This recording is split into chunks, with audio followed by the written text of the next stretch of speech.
할렐루야. 이 자리에 함께 있는 우리 모두를 축복하기 원합니다. 예배에 참석이 아니라 예배의 드림이 됐으면 좋겠습니다. 오늘도 온전히 하나님께 드려지는 예배가 되기를 소망합니다. 첫 찬양으로 하나님께 나오고자 합니다.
만왕의 왕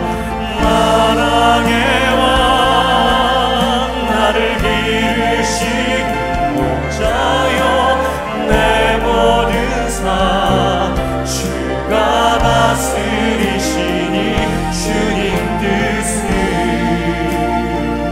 따르길 원하네. 오 주 한 분만 바라네.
아멘.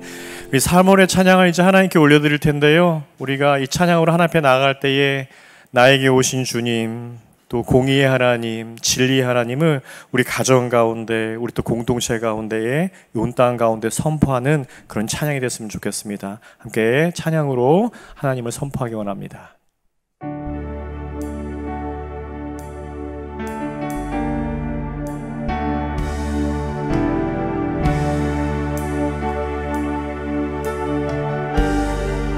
주님의 공의를 선포합니다.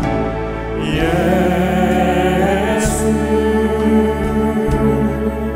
하나님의 공의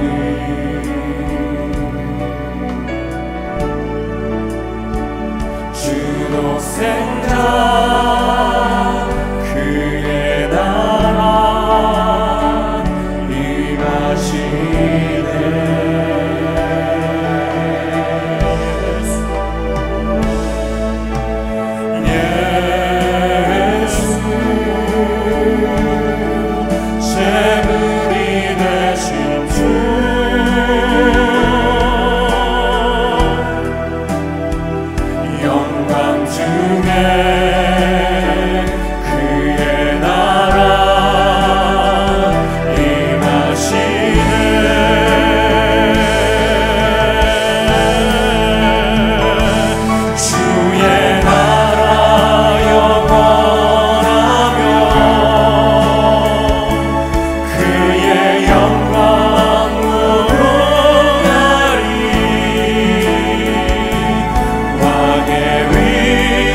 주님의 진리와 영이 우리 가운데 임하기를 소망합니다. 제가 어제 찬양팀 연습할 때도 나눴던 얘기인데요. 여러분과 함께 나누고 싶습니다. 제가 한 5, 6년 전에 기도 모임을 한 것이 있어요. 각 교회에서 중보 모임이 있었는데 하루는 그냥 모임이 아니라 식사 모임이었거든요. 근데 식사가 끝나고 나서 권사님 한 분께서 너무 예배가 드리고 싶습니다. 너무 찬양을 드리고 싶습니다. 우리 이 시간에 찬양 드리면 안 될까요? 하면서 식사 모임이 예배 모임이 됐던 그런 일이 있었습니다. 우리는 예배할 때 어떤 마음으로 오시나요? 우리가 주님 한 분만으로 갈망했으면 좋겠습니다. 우리 자녀의 성공에 갈망하지 아니하고 나의 재산이 불려진 데 갈망하지 아니하고 주님만 갈망했으면 좋겠습니다. 주님께 먼저 우리 예배드릴 때 그의 나라와 그의 의를 구할 때 모든 것을 도와주신다고 말씀하셨잖아요. 그것을 믿고 주님만 갈망하는 그런 예배 됐으면 좋겠습니다. 우리 함께 예배로 하나님을 높여드리기 원합니다.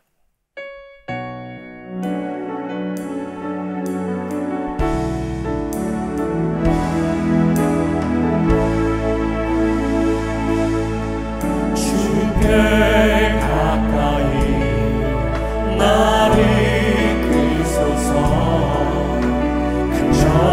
주님만을 원합니다. 채워주소서. 주의 사랑을 진정한 찬양 드릴 수 있도록. 다시 한번 고백합니다. 주께 가까이, 주께 가까이 나를 이끄소서. 간절히 주님만 원합니다. 채워주소서.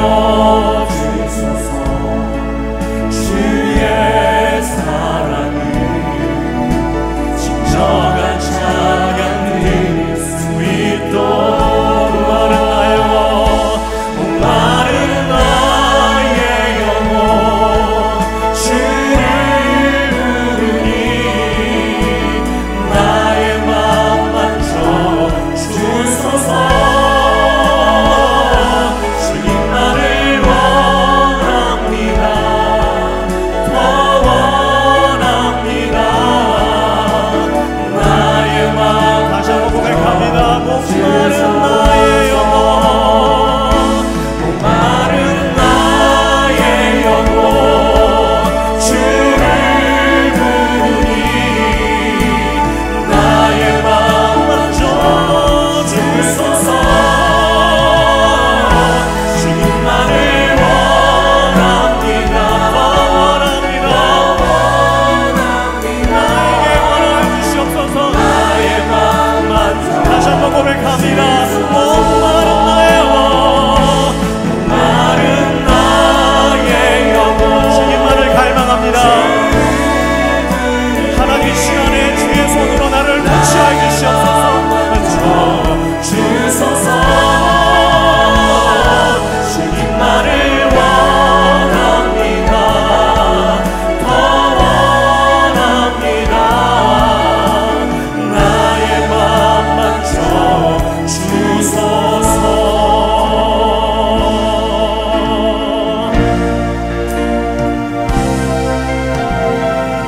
하나님 전심으로 찬양하기 원합니다. 전심으로 예배 가운데 나의 마음을 쏟아넣기 원합니다. 주님만 바라봅니다. 주님만 올려드립니다.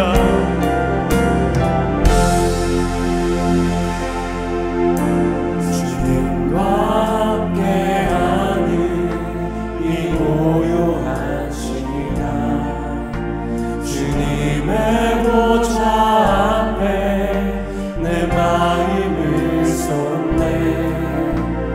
모든 것 아시는 주님께 감출 것 없네.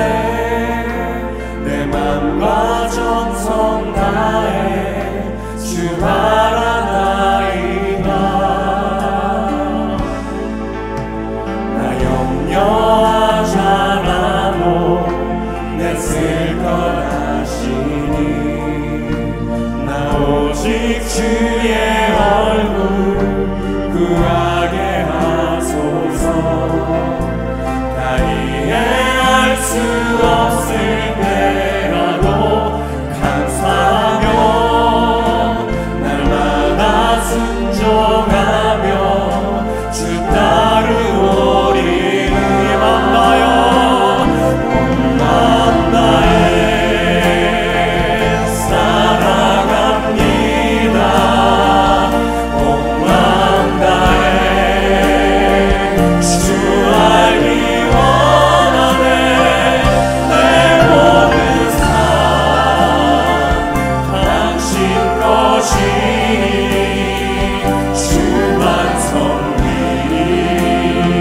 다시 한번 우리 마음을 고백합니다. 온 맘 다해 온 맘 다해 사랑합니다. 온 맘 다해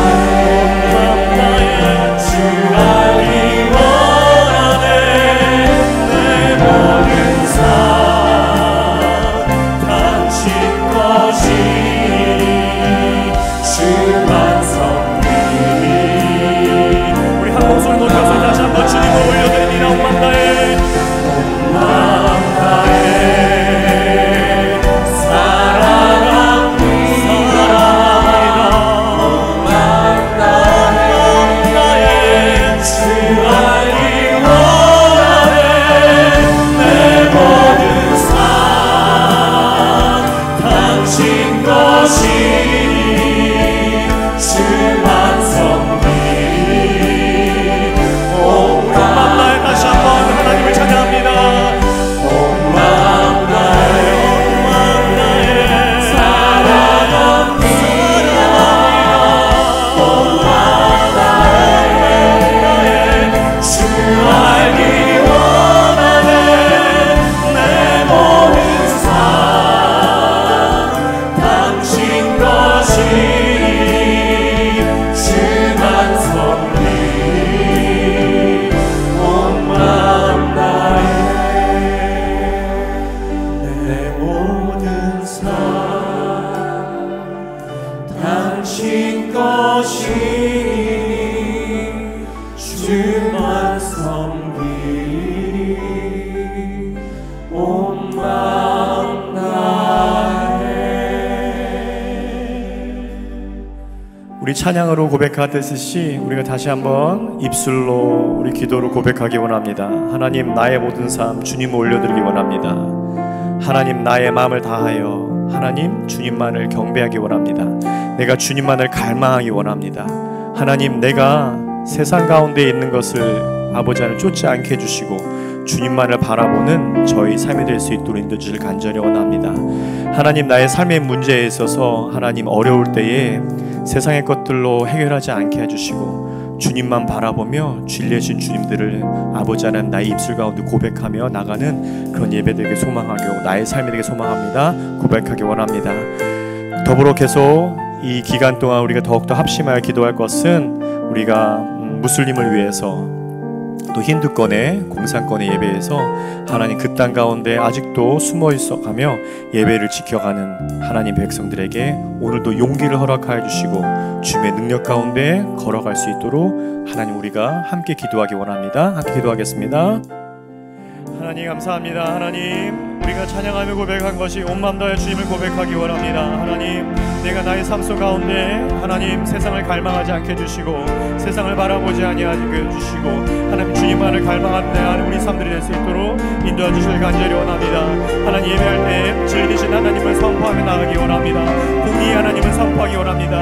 나의 죄를 위해서 오신 주님을 아버지 안에 선포하며 그 십자가의 능력을 선포하기 원합니다. 예수님께서 우리 가정에 공의가 되게 해주시고 예수님께서 우리 가정에 의가 되시고 우리 공동체 가운데 나의 사업체 가운데 나의 직장 가운데 아버지 이 땅 가운데 예수님만이 이 땅 가운데 왕이 되면 선포할 수 있도록 아버지 되시옵소서.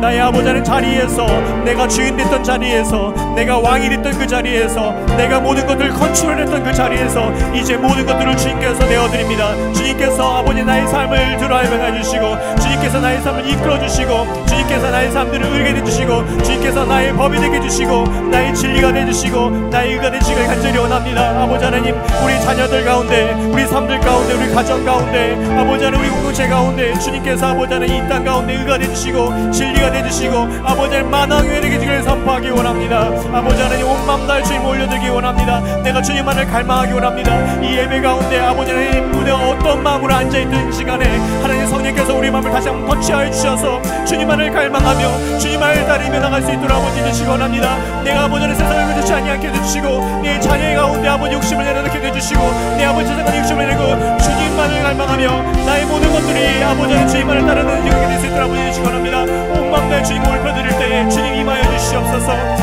온 마음 다하여 갈망할 때에 하나님 나의 마음 가운데 터치하여 주시고 나의 마음을 이끌어주시길 간절합니다. 흔들려 있고 아버지 상처받은 나의 마음들을 주님 이끌어주시옵소서. 이 시간도 주님 아버지 갈망합니다. 주님을 기다립니다. 주의 손길을 기다립니다. 주의 손길을 기다립니다. 주님의 마음을 기다립니다. 주님의 마음을 채워주시옵소서. 감사드리고 예수님의 이름 높여 간절히 기도드렸습니다. 아멘.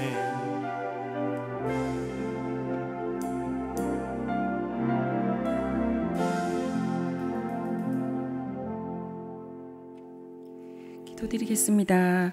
사랑의 하나님, 감사합니다. 저희 지난 한 주간도 또 우리들에게 성실한 은혜를 베풀어 주심에 감사합니다.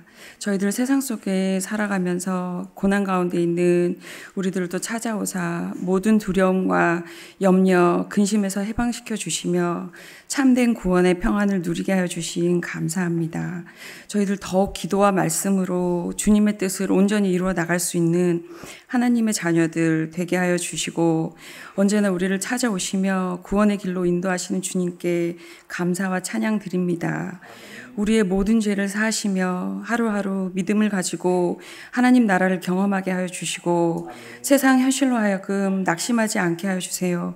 그리고 하나님 나라에 소망을 두고 살게 하여 주시고 때로는 원망하고 불평하지만 그래도 맡겨주신 것에 감사하며 살아서 일할 수 있음에 또한 감사하며 우리의 힘이 되시는 주님께 도움을 구할 수 있음에 감사하게 하여 주세요. 주님은 모든 것을 아십니다. 그래서 고난을 소망으로 그렇게 현재를 살아가게 하여 주세요. 또한 바쁜 현실 속에서도 주님 주시는 쉼의 시간을 놓치지 않게 하여 주시고 삶의 방향을 다시 점검하는 시간을 가질 수 있게 하여 주세요. 일의 현실보다도 더 실제이신 하나님 나라를 보게 하여 주시고 열매 맺을 때까지 주님의 말씀을 품게 하여 주세요. 그리고 믿음의 기도는 병든 자를 구원하리니 주께서 그를 일으키시리라. 혹시 죄를 범하였을지라도 사하심을 받으리라 하신 야고보서 말씀처럼 주의 자녀들이 아파하는 모든 질병을 고쳐주시며 약할 때 또 저희들 기도하고 주님 의지하며 우리의 삶을 온전히 주님께 맡겨내드릴 수 있도록 도와주세요. 저희들 믿음과 확신을 가지고 다시 결단하며 하나님 앞에 나아갈 수 있게 하여 주시고 또 이 시간 목사님을 통해 하나님 말씀을 들을 때에 우리 각자에게 무엇을 원하시는지 주님의 뜻을 듣게 하여 주시고 깨닫게 하여 주세요. 주님 감사드리오며 우리들 예배가 신령과 진정으로 드려지길 바라며 이 모든 말씀 우리 주 예수 그리스도 이름으로 기도드렸습니다. 아멘. 아멘. 우리 신앙을 고백합니다. 나는 전능하신 아버지 하나님 천지의 창조주를 믿습니다. 나는 그의 유일하신 아들 우리 주 예수 그리스도를 믿습니다. 그는 성령으로 잉태되어 동정녀 마리에게서 나시고 본디오 빌라도에게 고난을 받아 십자가에 못 박혀 죽으시고 장사된 지 사흘 만에 죽은 자 가운데서 다시 살아나셨으며 하늘에 오르시어 전능하신 아버지 하나님 우편에 앉아 계시다가 거기로부터 살아있는 자와 죽은 자를 심판하러 오십니다. 나는 성령을 믿으며 거룩한 공교회와 성도의 교제와 죄를 용서받는 것과 몸의 부활과 영생을 믿습니다. 아멘. 아멘.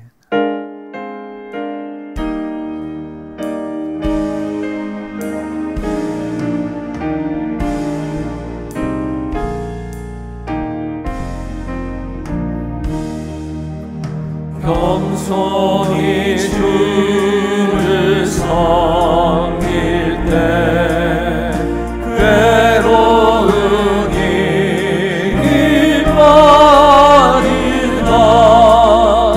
그 주여 내게 힘주사 잘 감당하게 하소서. 인자한 말을 가지고 사람을 감화시키며 날 길을 잃은 무리를 잘 인도하게 하소서. 구주의 귀한 인내를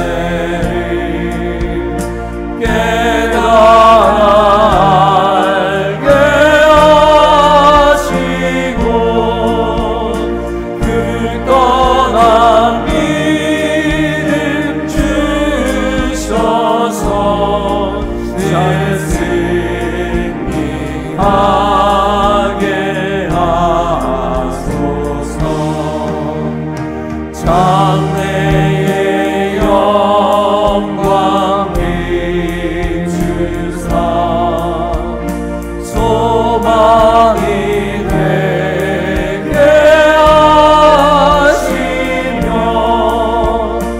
그 주와 함께 살면서 참 평강 얻게 하소서.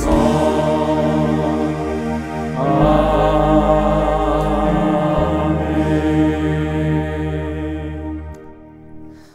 우리 말씀 같이 읽겠습니다. 로마서 14장. 벌써 어느덧 이제 14장까지 갑니다. 이제 15, 16장 이게 얼마 안 남았습니다. 로마서가 참 우리들에게 너무 뼈대와 같은, 신앙의 뼈대 같은 그런 말씀이기 때문에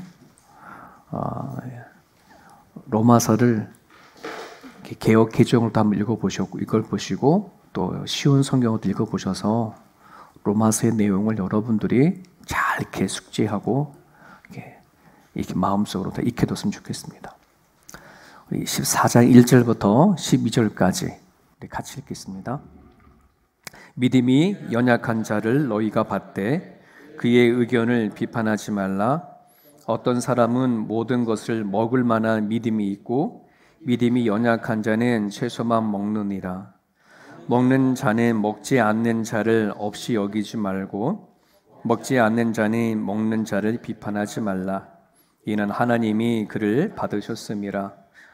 남의 하인을 비판하는 너는 누구냐? 그가 서 있는 곳이나 넘어지는 것이 자기 주인에게 있음에 그가 세움을 받으리니 이는 그를 세우시는 권능이 주께 있음이라.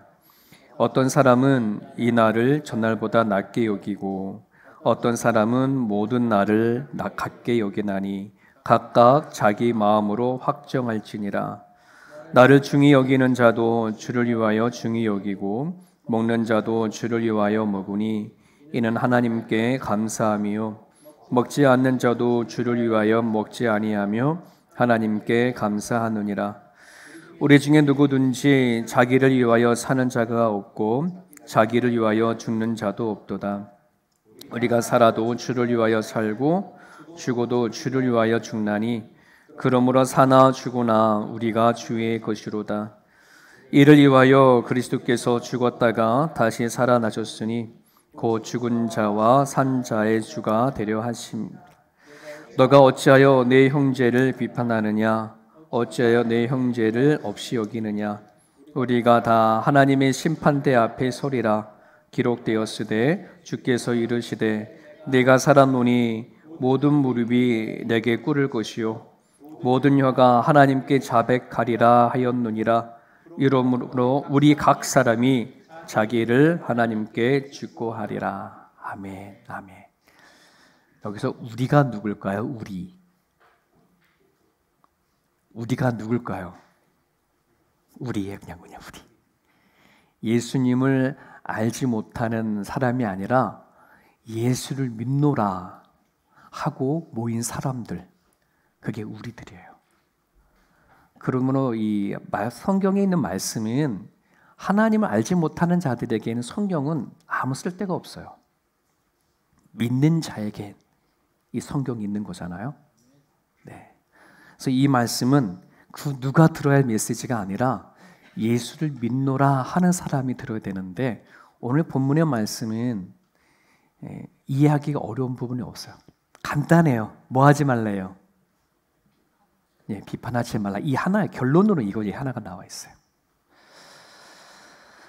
여러분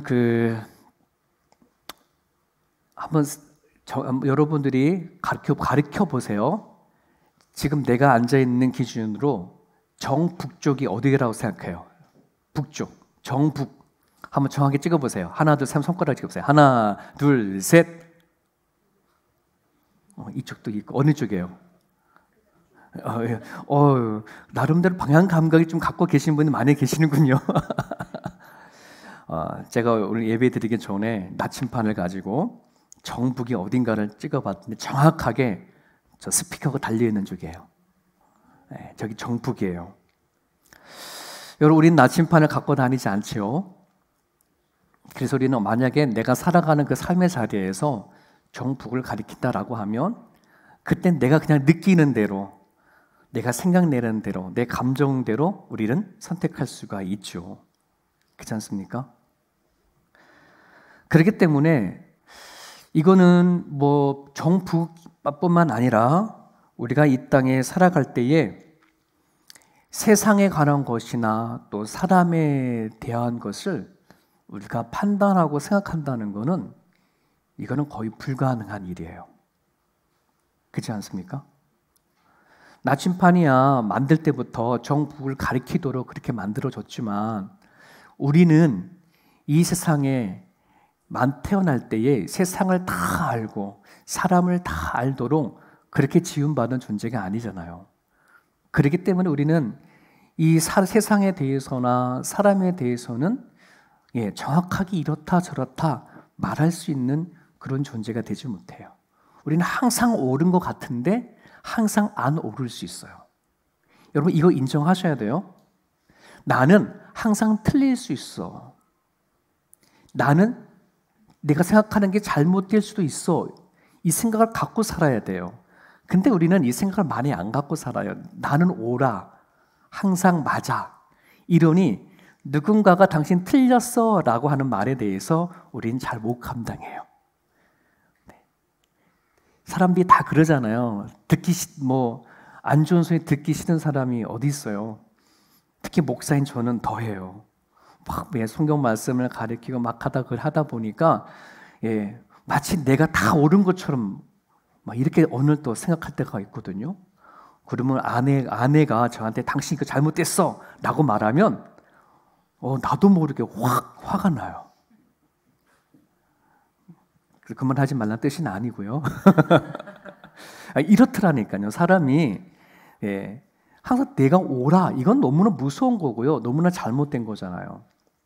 세상을 창조한 하나님만이, 사람을 창조한 하나님만이 정확하게 세상에 대해서, 사람에 대해서 뭐 할 수 있더라? 뭐 할 수 있더라? 판단할 수 있어요. 우리는 판단해 나갈 수가 없어요.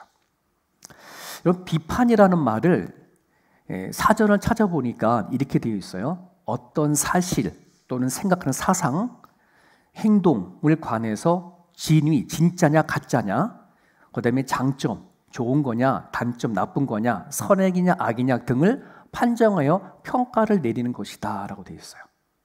근데 여러분, 저것이 비판이라고 한다 그러면 우리는 살아가면서 비판이 있어야 돼요? 비판이 없어야 돼요? 있어야 돼요. 맞아요. 만약에 저런 비판이 없으면 어떻게 되는 거예요? 생각 없이 사는 거거든요. 좀 우리는 살아가다 보면 정말 이것이 사실이냐 그렇지 않으냐, 생각이 바른 것이냐 바르지 않은 것이냐, 우리는 이런 판단을 갖고 살아가야 돼요. 히브리서 5장에도 말했던 것처럼 우리는 의의 말씀을 경험한 사람은 지각을 사용해서 하나님의 선악을 분별하는 사람이라고 얘기를 하니 우리는 그 분별력을 가져야 된단 말이에요. 자, 그러면 오늘 여기서 말하는 비판하지 말라라고 하는 그 비판은 뭐냐라고 하면 이걸 얘기해요. 그래서 여러분 영어 성경을 보면은 이 비판이라고 하는 이 단어는 거의 재판에 쓰는 그런 용어예요. 나 자신이 어떤 결정권을 가지고 남을 재판하듯이 정죄하는 비난에 관한 것이에요. 이 비판을 얘기하는 것이지 좀 전에 말했던 옳고 그름 이런 거에 대해서 판단하지 말라는 그런 내용이 아니죠. 결론부터 말하면 우리가 아까 말씀드렸던 것처럼 우리가 누구를 재판하듯이 내가 뭔가 결정권을 가지고 이렇다 저렇다 정죄하는 거, 비난하는 거 이거 하지 말라는 겁니다. 하나님만이 할 수 있다는 것이에요. 여러분이 이민 오셔서 오랫동안 신앙생활을 많이 하신 분들 계실 거예요. 근데 그런 분들이 한번 여쭤볼게요. 이 이민교회에 가장 큰 문제가 있다면 뭐라고 생각을 되나요? 그 교회 안에서 일어나는 여러 갈등들이거든요. 교회마다 갈등이 없는 그런 교회가 없을 거예요. 자, 그런데 교회 안에서의 그 갈등이 더 들어가게 되어지면 결국 무슨 갈등이냐? 누가 누군가에 대한 비판, 판단. 결국 이것이 오늘날 교회 공동체의 가장 무서운 적이 된다는 적이 된다는 것이에요. 현재 이민교회가 가지고 있는 가장 큰 적. 이거는 성도와 성도들이 가지고 있는 비판이라는 말이에요. 이게 한국 교회나 한국 이민 사회 안에서 도대체 왜 이런 것들이 이렇게 심하게 일어나는가를 어느 학자들이 깊이 들어가서 연구를 해봤어요. 왜 다른 나라보다 왜 한국 사람은 이처럼 서로에 대한 비판이 강한가? 라고 하는 것을 연구해 봤더니 어느 사회학자의 학자의 말을 이용한 거예요. 한국 사회는 유교 문화를 기반으로 세워졌다. 그래서 윗사람 말을 잘 들어야 한다고 하는 장유서라고 한 말 알죠? 한국의 이 문화는 이 유교적인 문화 속에 아주 깊은 유교적인 세계에 세워졌기 때문에 있는데 이것은 나이 많은 사람 또 여러의 윗사람에 대해서 말을 잘 들어야 한다고 하는 이 장유유서 속에서 그렇게 세워졌다고 한다는 것이에요.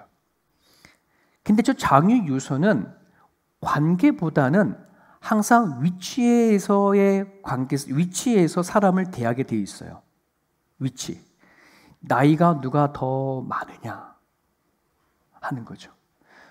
여러분, 한국에서 중학교, 고등학교, 하이스쿨을 다닌 사람들은 1년 선배가 대단하죠. 그죠?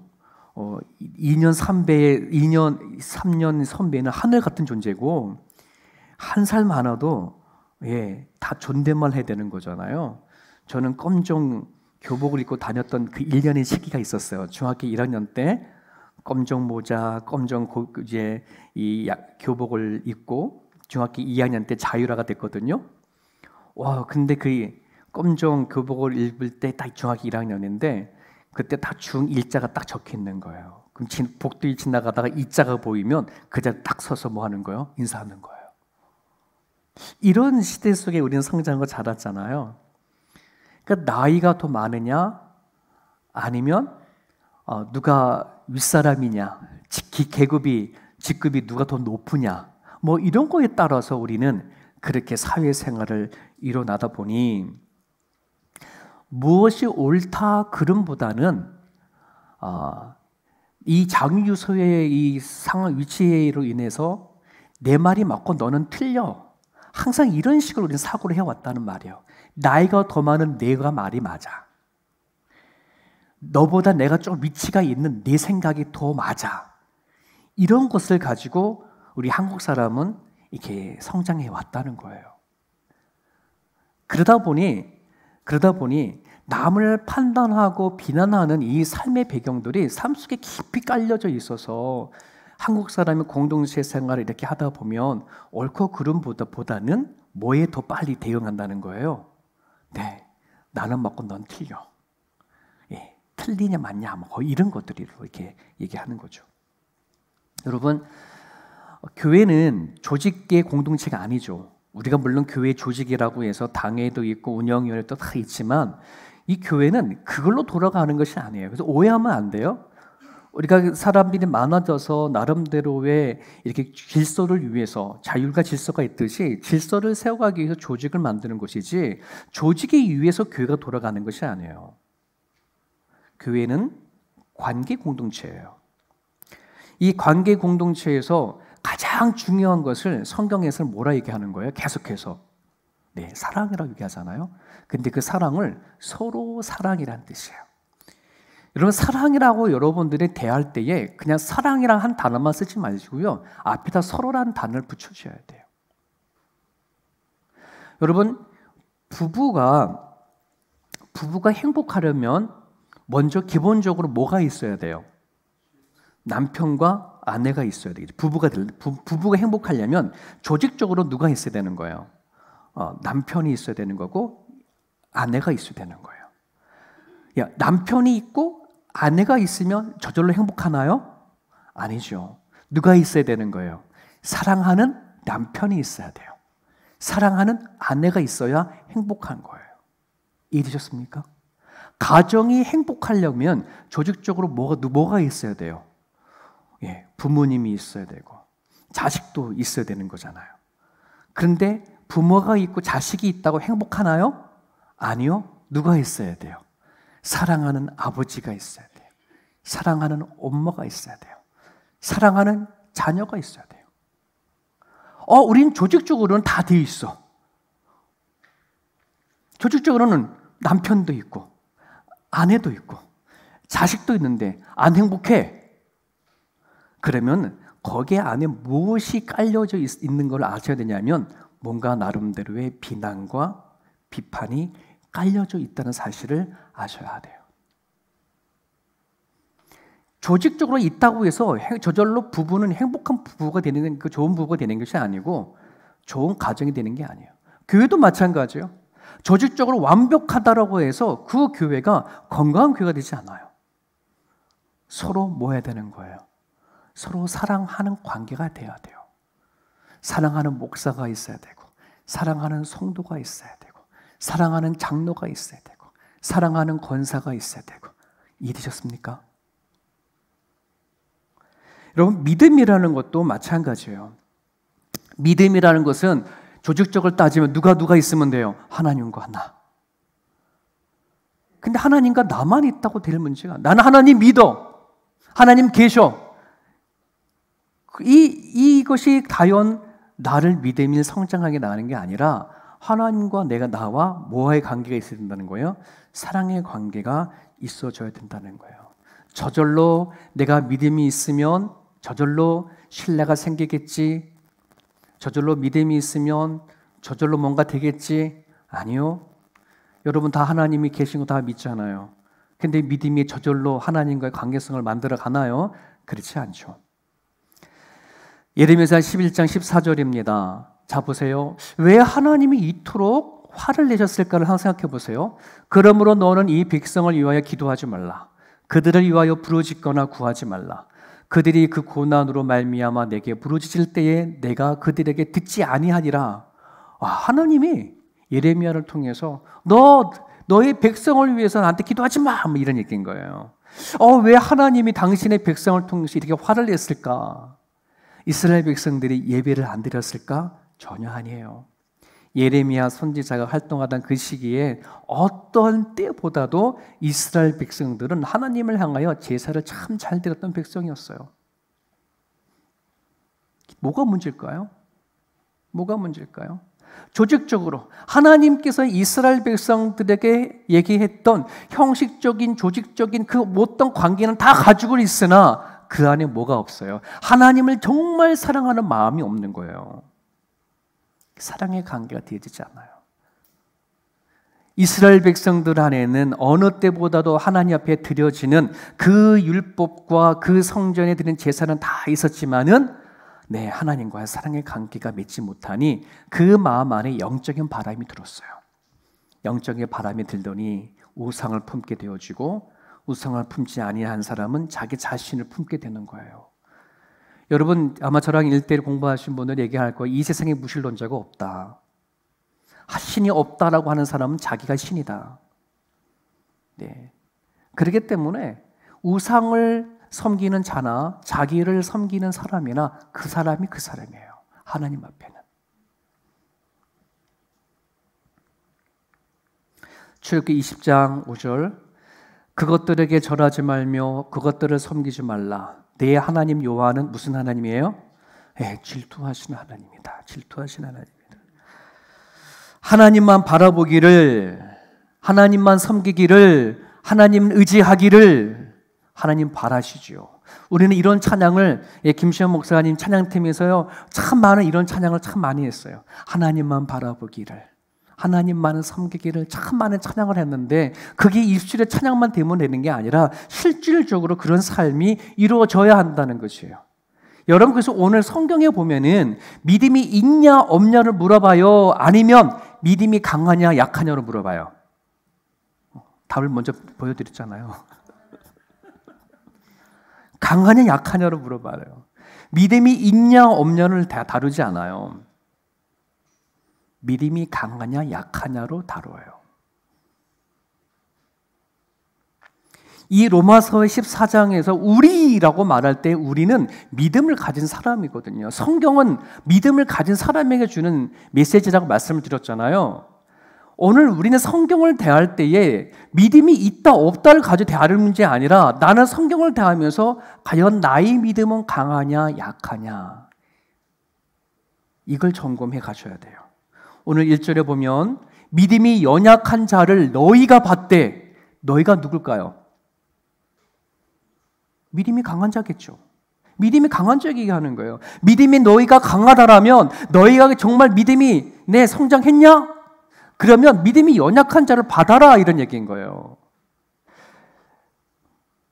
저는 여러분들이 믿음이 있고 없고를 저는 묻고 싶지 않고, 그거를 위해서 목회하고 싶지 않아요. 제 사역은, 제 목표는 어떻게 해서든 여러분 믿음이 강해지기를 바라는 그 역할이 제 목회자 역할이에요. 여러분들이 만약에 내가 그런 믿음이 강해, 내가 예수님 믿어온 지가 난 오래되셨어, 내 안에 최소한 믿음이 있어 라고 말한다면 이 말씀은 여러분이 받아야 되는 거예요. 내가 믿음이 강하다? 그러면 뭐요? 믿음이 연약한 자를 받아야 되는구나. 받는다라고 하는 의미는 어떤 의미냐면은, 어떠한 문제가 일어났을 때에 이거를 어떤 논쟁거리나 또는 갈등거리나 비판거리로 만들지 말라는 뜻이에요. 이해되셨습니까?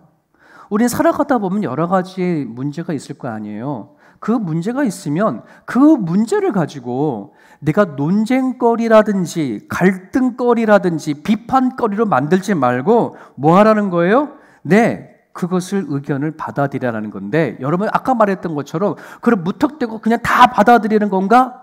그런 얘기인가 아니에요? 오늘 지금 바울이 우리들에게 얘기하고자 원하는 것은 본질적인 것이 아니라 비본질적인 문제를 가지고 다루고 있는 문제예요.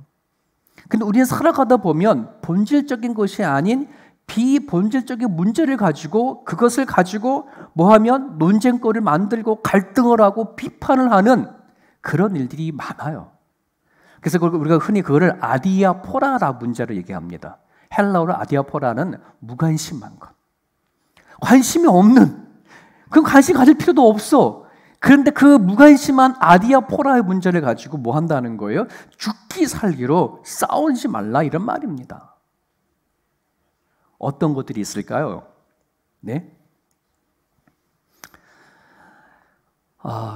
바울이 살던 그 시대 때에는 어떠한 아디아포라가 문제가 있었냐면, 수건을, 여자들이 교회에 와서 머리에다가 수건을 쓰냐 마냐 하는 문제였었어요.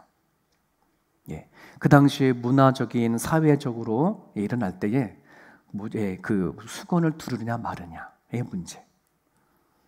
이걸 우리들 따진다면 오늘 교회 예배하는데 모자를 쓰고 예배를 드려도 되냐 말아야 되느냐 하는 문제이기도 하죠. 우상에게 바쳤던 음식을 먹어야 되느냐 먹지 말아야 되느냐. 음식 자체는 똑같은 음식이잖아요. 근데 이 음식이 우상에 바친 거냐 아닌 거냐, 이걸 먹어도 되냐 말아야 되느냐라고 하는 그 문제가 이 로마 시대 이 교회에 있었거든요. 여러분, 오늘 어쩌면 우리가 살아가는 교회 안에서도요, 교회 안에 보면은 저도 목회한 지 꽤 오래되다 보니까 이 아디아포라 문제를 가지고 교회가 반쪽이 나는 그런 교회도 참 봤어요. 강대상을 오른쪽에 둬야 되느냐 가운데에 둬야 되느냐 하는 그런 문제들. 네, 오늘 점심을 떡을 먹어야 되느냐 밥을 해 먹어야 되느냐, 정치 문제에서 좌파냐 우파냐, 네, 찬양할 때 일어서야 되느냐 앉아야 되느냐. 여러분, 이 모든 것들은 아디아포라의 문제예요. 오늘 성경 안에서 바울은 우상에 바친 고기를 먹어야 되느냐 말아야 되는 문제, 또는 어떤 날을 특별한 날로 지키느냐 지키지 않느냐, 이것은 오늘 우리는 그 하나님을 믿지 않은 사람들은 손 있는 날, 손 없는 날 뭐 이렇게 얘기를 하잖아요. 마치 그런 거예요. 우리는 다 믿음을 가지니까 다 뭐 하는 거예요? 네, 다 소중한 날이지만 그렇지 못한 사람에는 손 있는 날 없는 날 따져서 이사를 하고 말고 막 이런 거 하잖아요. 세상적인 가치관과 사고방식을 가지고 대응하다 보면 이런 거예요. 내가 맞고 너가 틀려. 우리는 항상 그렇게 세상 사람들은 이 문제를 대처한단 말입니다. 아디오포라라고 하는 이 문제 앞에, 이 문제 내가 먹고 너가 틀려라고 하는 문제가 아니라 이 부분의 문제는 믿음이 강한 사람이 믿음이 약한 사람을 뭐 하는 거예요? 받아야 하느냐라고 하는 문제로 우리는 생각할 수 있어야 돼요. 그래서 오늘 바울은 두 가지 이런 문제, 아디오포라의 문제가 있으면 두 가지 자세를 대할 거라고 하는데, 로마서 14장 5절에요. 각각 자기 마음으로 확정할지니라라고 하는 첫 번째 자세가 나와요. 여러분, 가정 안에서든 또 교회를 섬기고 살아가는 가정 가운데 비본질적인 문제 앞에 서로의 감정 싸움이 있거나 갈등의 문제가 있거든. 믿음이 강한 사람은 어떻게 해요? 내 마음으로 확정해야 된다는데, 이 말은 어떤 말이냐 그러면 서로 관용하는 뜻이에요. 관용이라는 말을 아시나요? 서로 관용해라. 이 관용하라는 말에는 그 상대방의 입장 안에서 한번 생각해주고 가는 거예요. 우리는 살아오다 보면 여러 가지의 환경과 문화적으로 다르게 살아오고, 신앙 안에서도 여러 교단이 다르고 또 여러 가지의 상황 속에 다르게 신앙생활 사람들이 많거든요. 특히 이민교회의 특징은 뭐냐 그러면, 이 한 교회지만 우리는 타이틀을 대한예수교 장로회라고 장로회를 달지만 이 자리에 오신 여러분들은 장로교회 뿌리에만 두고 온 사람들만 있지 않아요. 순복음에서 오신 분들도 있고, 침례에서 오신 분들도 있고, 성결교회에서 다니셨다 오신 분들도 있고, 그러다 보니 여러의 교단들이 다 섞여서 이 자리에 왔거든요. 그러니까 우리는 장로교회라고 하지만 많은 성도들 가운데 나름대로 신앙생활을 오면서 여러 가지의 색깔들을 가지고 이 자리에 앉아 있어요. 그러다 보니 이 각자 자기가 성장해 왔던 신앙의 색깔을 가지고 교회에다가 요구를 할 때가 종종 있거든요. 내가 예전에 이렇게 다녔을 때 여기는 통성기도를 하지 않았어. 또 여기에서 교회 드릴 때는 여기서 찬양을 앉아서 드리지 않고 다 서서 찬양 드렸는데 왜 여기서는 또 앉아서 찬양을 드려? 나름대로의 내가 교회를 다니면서 경험했던 것을 가지고 그것이 경험하다 보면 내가 좋은 게 있을 거 아니에요. 근데 내가 좋은 것이 마치 뭐가 되는 것처럼, 이렇게 해야 되는 것처럼 생각을 하니 이거는 맞고 저는 틀려 이렇게 생각한단 말이지. 여러분, 마음으로 확정하라는 말은 서로 간에 관용하라라고 하는 뜻이에요. 여러분, 묵상 기도를 하시는 분들은 왜 저 사람이 통성 기도를 하고 이렇게 기도하는데 방해를 해? 라고 말하면 안 돼요. 반대로 통성 기도를 하는 사람들은 묵상 기도하는 사람들을 또 정죄하면 안 돼요. 왜 기도를 저렇게 지죽은 듯이 해? 왜 소리내서 기도 못해? 라고 하는 것도 아니에요. 우리는 이 두 가지를 항상 같이 가야 되는 거고, 그리고 잘 훈련받아서 가야 되어주는 거예요. 믿음이 내가 강하냐 약하냐, 이걸 가지고 우리는 신앙의 공동체를 세워가야 한다는 말이에요. 각자 다른 방법대로 은혜를 받고 하나님께 나아가는 부분들입니다. 내가 맞고 저 사람이 틀렸다라고 하는 것은 이거는 내가 믿음이 연약한 자를 대하는 방법이 아닌 것을 지금 바울은 얘기하고 있는 거예요.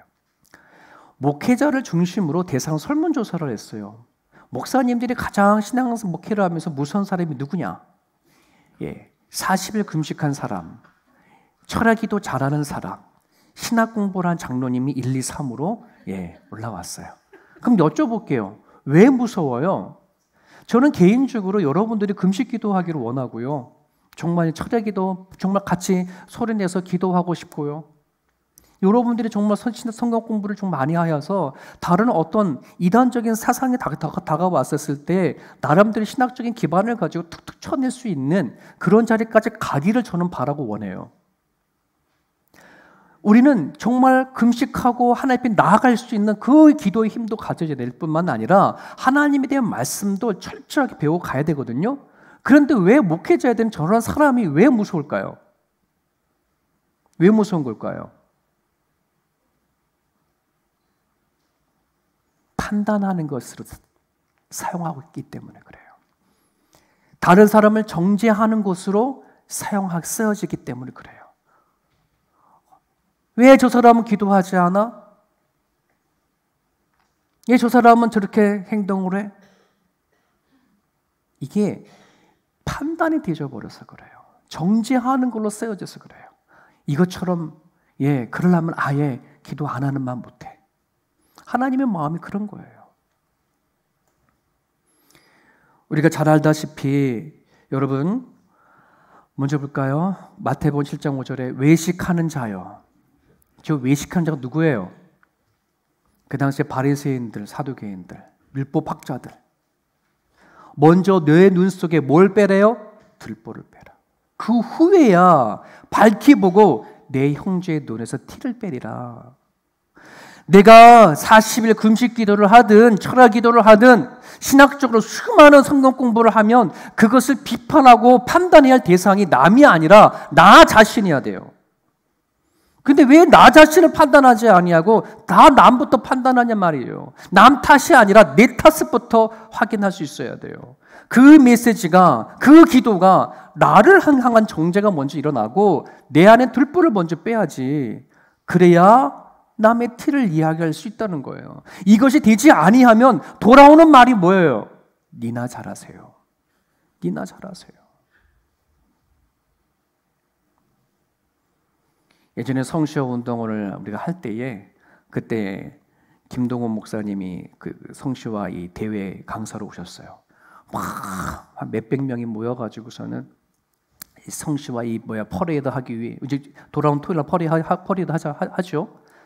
성시호 운동 이제 퍼레이드를 하는데 뭐 펄렁펄렁 깃발을 들고 이제 막 행진할 그럴 때예요. 그러니까 금요일날 집회를 하고 토요일날 그 행진을 하는데 금요일날 김동원 목사님 그러는 거예요. 여러분이나 잘하세요. 그러는 거예요. 아직도 그때 그 메시지가 저는 충격적으로 와닿아요. 물론 우리가 퍼레이드를 하면서 이 시드니 안에 동성 연애자들에 대한 그 사상을 놓고 기도를 해야 되는 거 너무 중요해요. 그런데 세상 사람들을 향해서 너나 잘하세요라고 하는 이 말이 들어오지 않도록 정말 우리들은 수많은 그 기도와 그 메시지가 항상 내 자신을 살필 수 있는 곳으로 가야 돼요. 그러지 아니하면은 다 나는 옳고 당신들이 틀렸어라고 하는 이 소리만 강해지는 거예요. 왜 나는 틀렸어라고 하는 나를 향해 소리를 외치지 못하냔 말이에요. 나는 죄인이다라고 하는 이 소리를 왜 진짜 외쳐줘야 그들도 죄인이라 말하는 거. 나는 의인인데 너희는 죄인이다라고 말하면 안 된다니까요. 정말 성시와 퍼레이를 하려고 그러면 우리가 죄인입니다. 이거부터 각성해야 된다는 말이에요. 우리부터 회개 운동을 하고 우리가 잘못했다라고 통성 기도를 하고 그렇게 해서 나가서 기도를 하고 외치든지 해야 돼요. 나는 맞고 당신은 틀려 라고 하는 게 아니에요. 우리도 내가 갖고 있는 수많은 죄를 짓고 살아. 하지만 당신 동성연애도 죄야. 이렇게 얘기해야 되는 거지. 여러분, 바울은 또 하나의 처신을 얘기하고 있어요. 첫 번째는 뭐라 했어요? 관용해. 너 마음대로 각각 마음을 확정해. 관용하는 마음을 가지고 그들을 대해라고 하는 거라면 또 하나의 방법은 이거예요. 나를 중히 여기는 자도 주를 위하여 중히 여기고 먹는 자도 주를 위하여 먹으니 이는 하나님께 감사하며 먹지 않는 자도 주를 위하여 먹지 아니하며 하나님께 감사. 단어가 뭐예요? 주를 위하여 해라. 믿음이 강한 사람은 주를 위하여 내 자신을 위하다 보면 우리는 자꾸 판단이 나가요. 비난이 나가요. 나는 왜 자꾸 비난이 나가지? 나는 왜 자꾸 판단하지? 자꾸 나를 위한 생각이 더 커서 그래요. 주를 위한 마음이 내가 품어야 돼요. 유진 피터슨이 쓴 메시지를 보면 오늘 본문의 이야기에 대해 저 부분을 무엇으로 비유를 하냐면 예수님의 식탁에 초청받은 사람들이라고 비유하는 거예요. 자, 보세요. 저나 여러분들이나 오늘 세움교회 예배 드리는데 예수님이 여러분 다 초청장을 보내서 여러분들이 다 뭐 한 거예요? 이 자리에 와 앉아 있어요. 근데 누군가가 이 사람 이렇게 얘기하는 거, 저 사람은 왜 이 자리에 왔지? 저 사람은 왜, 저 사람 이 사람이 이제 올 사람이 아닌데? 라고 말할 수 있어요, 없어요? 말할 수 없어요. 예수님께서 다 음식을 다 차려놨어요. 그런데 그 사람이 와가지고 내가 이 음식을 먹든 저 음식을 먹든, 그죠? 내가 먹고 싶은 거 먹으면 되는 거 아니에요, 여러분 각자? 근데 여러분들이 저 사람 저거 먹으면 안 되는데 저걸 왜 먹지? 라고 말하면 돼요, 안 돼요? 말하면 안 된다는 거예요. 주를 위하여 라고 하는 그 말 안에는 우리 모두가 다 하나님의 같은 부름을 받았고 같은 초청을 받아서 이 자리에 있기 때문에 우리가 누구를 가지고 판단할 수 없다는 말이죠. 그런데 저는 지금까지 목회를 해나가면서 너무 많이 들었던 얘기가 뭐냐면 나 저 사람 때문에 교회 안 다녀. 나 저 사람 때문에 싫어 라고 하는 말이 너무나 많이 들었어요. 너무 아파요. 목회자 입장에서는. 나는 죄인이 없는 것처럼, 나는 죄인이 아닌 것처럼, 나는 힘이 없는 것처럼, 나는 당당하게 여기 초청받은 것처럼. 아니에요. 나도 예수님을 십자가 못 박혀 돌아 죽인 죄인이라는 사실이 반드시 있어줘야 돼요. 그래야 용납하는 거예요. 그래야 품는 거지. 저 사람이 무슨 자격으로 여기 와 있냐? 저 사람이 무슨 자격으로 찬양하냐? 저 사람이 무슨 자격으로 기도하냐? 예배하냐? 우린 지금 그렇게 판단을 할 때가 얼마나 많은지 몰라요. 너무 목회자 입장에서 너무나 마음이 아파요. 이거는 내가 누구한테 말할 수도 없어요. 안 그래요? 하나님 앞에 1대1로 통곡하는 수밖에 없어요. 목회자는 나도 죄인인데 나는 이 자리에서 설교할 자격이 있어서 사는 걸까요? 저는 죄가 없어서 여러분들에게 설교하고 막 이러는 걸까요? 저도 하나님 앞에 초청받은 거예요. 저도 죄인인 거고 자격이 있어서 이 자리에 계신 분 누가 있겠어요? 여러분 집에 돌아가서 내 남편 내 아내 내가 자격이 있어지니까 당신 만났어 이런 말 하면 정말 잘못된 거예요. 자격이 없는 나에게 와주셔서 고마워 이렇게 가야지. 마치 나는 자격이 있고 자격이 없는 것처럼 생각하면 절대 그 부부 안에 절대 있으면 안 될 이야기예요.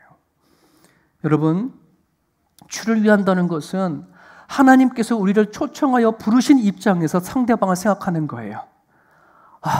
저 사람도 나 같은 죄인이었구나. 나처럼 부름을 받았구나. 정말 축하해 줘야 되겠다. 내가 받은 은혜, 저 사람도 은혜를 받았구나.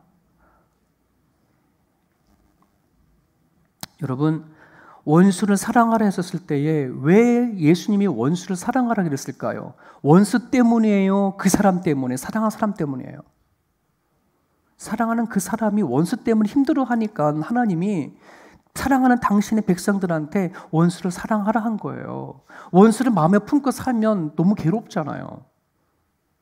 오늘 이 비판하라는 것도 마찬가지예요. 남을 비난하고 비판하지 말라 하는 것은 그 상대방의 문제가 아니라 이런 거예요. 내가 누군가를 비난하는 순간 내가 얻으려고 하는 나의 정당성을 사라져버려요. 나의 평안을 잃어버려요. 여러분 확인하고 싶으면 집에 오늘 저녁에 가가지고서는요 부부끼리 비판해 보십시오. 예, 완전 온몸으로 경험될 거예요. 그런 거라니까요.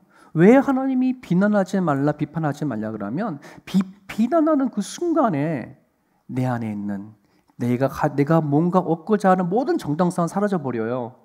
내 안에 마음의 평안은 이루어져 버려요. 하나님은 보셔요. 내 마음을, 내 감정을. 다른 누구도 내 감정을 보지 못하지만 하나님은 나의 감정을 보셔요. 나의 감정을 비난하는 자리에 두지 않기를 여러분 기도할 수 있기를 바랍니다. 내 안에 비난하는 마음이 들어와 버리면 마치 망가진 나침판처럼 어디가 정복인지 가르치지 못하는 것처럼 나는 상황과 환경 속에 사람을 판단하고 비난하고 원망하고 때로는 그것의 그 환경 속에 내가 우월감을 갖거나 때로는 열등감에 빠질 때가 너무나 많다는 사실을 여러분 기억하셨으면 좋겠습니다. 하나님은 우리의 길 되신다고, 생명 되신다고, 영원한 진리 되신다고 여러분 믿는다면 그 하나님이 우리 중심에 계신 거거든요.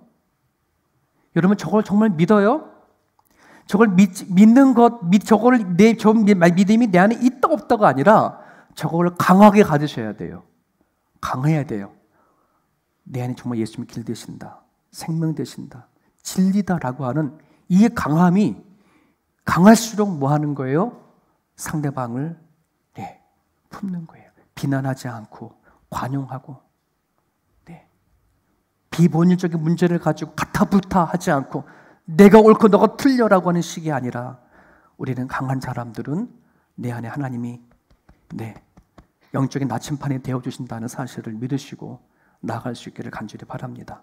우리 같이 한번 기도하겠습니다. 여러분, 우리는 사나 죽으나 주를 위한 것입니다. 믿으시나요? 네, 살든지 죽든지 뭘 마시든지 먹든지 다 주를 위해 살아가는 겁니다.